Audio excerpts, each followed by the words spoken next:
Flora was very outgoing. She loved to dance. She loved her music. A moment of joy for Flora Robinson and her wife Belinda, a relationship that started with sparks flying in both their eyes. Oh, she asked me if I wanted to go to the fireworks with her. Went to the fireworks and hadn't been apart since then. Wow, so literally fireworks. Literally fireworks, you're correct, yes, they were. More than 25 years later, Belinda noticed that light in her wife's eyes dimming. The 72-year-old automotive executive started to forget things at work. Doctors diagnosed her with Alzheimer's, and this past January, Belinda placed Flora here at the Mann House, a luxury assisted living facility in Buckhead.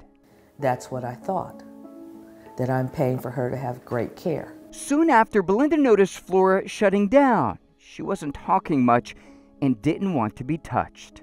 She would be very protective of herself, and I didn't understand that because that's not who, like I said, that's not who she was. Belinda says management told her it was just the symptom of the disease. This past September, the owner of the facility called with news Belinda had feared the most. I received a call from the owner on a Wednesday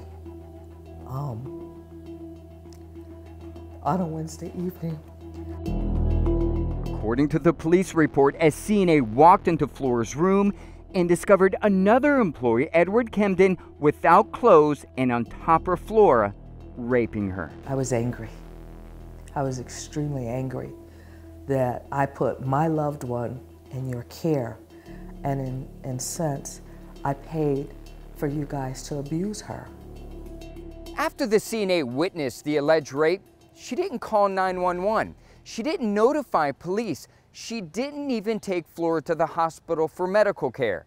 It would take nearly 4 days for anyone at the facility to take action. They did nothing on Sunday. They did nothing on Monday, nothing on Tuesday. And finally on Wednesday, they notified the authorities. Mike Prieto represents Flora and her wife.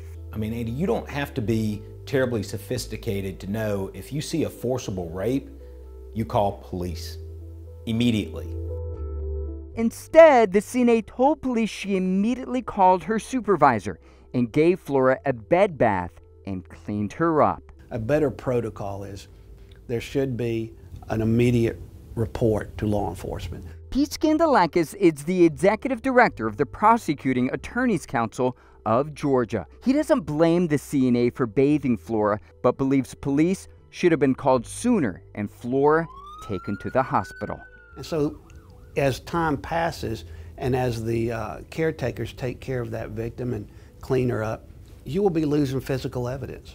The owner of the Mann House declined to be interviewed, and his statement to the Reveal said it was shocked and devastated, and that additional investigations confirmed that this was an isolated incident. While state records do not show any similar allegations connected to the Mann House over the past 2 years, the Georgia Department of Community Health reports at least 396 claims of sexual assaults at long-term care facilities across the state since 2018. Reports dropped more than 65% during the pandemic. It's a pretty general known fact that during the pandemic, the numbers of people in the facilities went down. Vicki Johnson is chair of the Georgia Council on Aging, a state-appointed advocacy group. She believes the drop in sexual assault claims may be connected to fewer visitors, staff, and limited access to residents during the pandemic.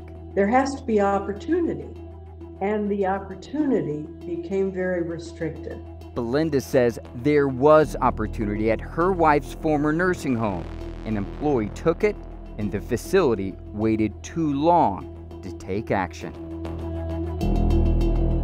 I don't want this to happen to anyone else's loved one, and they should be prosecuted to the fullest extent of the law for not following the rules.